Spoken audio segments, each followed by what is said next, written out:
Pangarap na pasyalan ng aking asawa. Jay, kamusta? Adventure! Ang saya.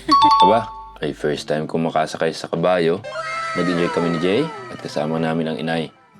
Diyos ko po, ilalaglag yata ako na rin si Tala. Utang na loob. Diyos ko. Nagpaikot-ikot, nag-trail, sakay ang kabayo at tiburin. Aba, ay lahat ay sinubukan namin syempre. Mawawala ba naman ang kainan? Andito kami sa Kumba Horse Riding and Cafe dito sa Lipa. Trip na trip ni Jay dito eh. Try nga natin. Nandito po tayo sa Kumba Horse Farm and Cafe. Located po ito sa Barangay Kumba, Purok Mulabe, Purok 2, Lipa City, Barangay Kumba. First time ko rin makakasakay ng kabayo eh. Excited din ako matry. Pero bago yan, syempre, kailangan ng get up. Hindi, joke lang. Helmet lang, pero kailangan hindi lusang damit at naka-close shoes. At nga pala, may waiver na kailangan pirmahan before makapag-activity. Meron po tayong iba't ibang riding dito. Ang una po ay ang riding 20 minutes, ang pinakang basic po. Inuna naman itong riding. 20 minutes is 500 pesos. Kumusta? First ride? Okay naman. First Masarap, time? masarap.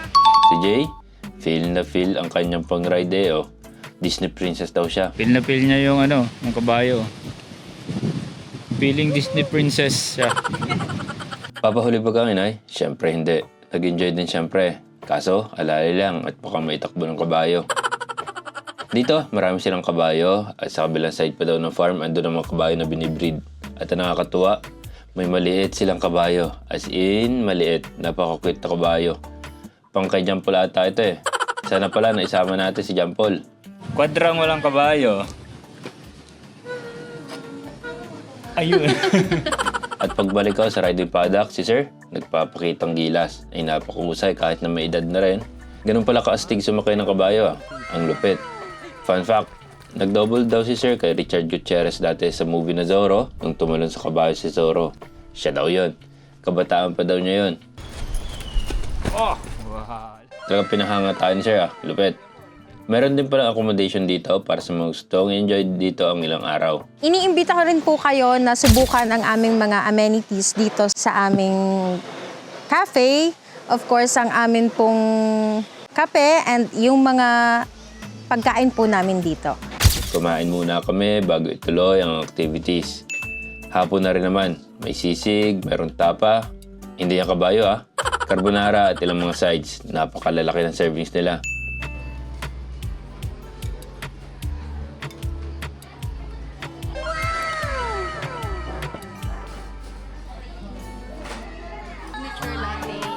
Talagang nagreklamo kami sa busog. Ay sasakay pa man din sa kabayo mamaya. Meron po tayong tinatawag na trail. Meron pong for 30 minutes at for 1 hour. Na matapos at medyo bumaba na ang pagkain, ready na kami sa trail ride. At ang tatlong kabayo nakaabang na sa amin. Siyempre, sa akin yung pinakamaganda at pinakamatikas. Ang inay medyo kinakabahan daw. Medyo nagulat kasi kanina ang kabayo na sinasakyan niya. Very relaxing pala to kahit paano. Lalo pa dito sa kagubatan ng ikot namin at napakatahimik at napakapayapa. Napakalawak kasi dito eh. At may iba pang options dito ng mga trail. Pwedeng 1 hour for 1,500 pesos at pwede rin 30 minutes lang for 850 pesos ata. Relax and enjoy lang kami ni Jay, kaso ang inay. mamaya ka na kumain. Diyos ko po, ilalaglag yata ako na rin si Tala. Utang na loob. Diyos ko, gusto laging kakain ng damo. Ninenervyos kasi ang inay eh. At ang ending ng trail ride ay dito sa paddock na ito na napakaganda.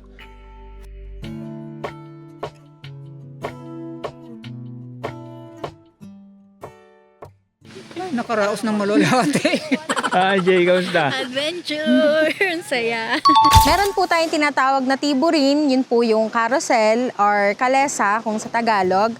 Lastly, ang tiburin. Parang kalesa siya. Para mas maganda dito ah. Patag lang ang lupa at relax lang kasi nakaupo ka lang oh. And then iikot dito sa paddock na ito. 600 pesos lang for 20 minutes na ito. Tingnan nyo naman ang inayat si Jay. Parehas na naging Disney princess. Iniimbita ko rin po kayo na subukan ang aming mga amenities dito sa aming cafe.